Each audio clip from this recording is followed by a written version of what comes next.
Well, the hidden cost of, operational inefficiency is pretty simple. It's opportunity cost. Any time spent fixing avoidable issues is time not spent improving the business. Yeah. So Right. I also, I mentioned the human cost, people burning out because systems don't support them. The real killer is process drag that prevents scaling, right?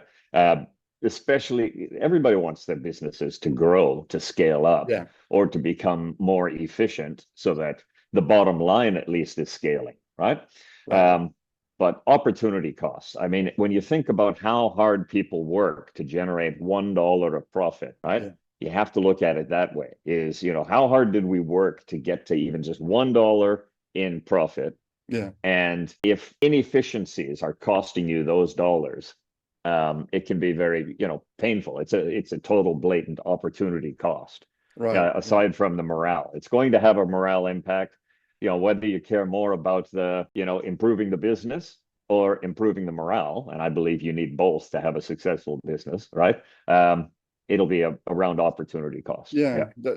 that's interesting because for a maintenance manager or director or COO, all this about efficiencies, but that morale perhaps is a blind spot that they have because actually they assume that it will be human resources or other part of or the teams in terms in the organization that will take care of that. But actually, you mentioned earlier also that morale actually that is quite surprising, isn't it? Because actually that you mentioned actually Yeah. nobody wants to get up in the morning and be unhappy. But No, nobody does.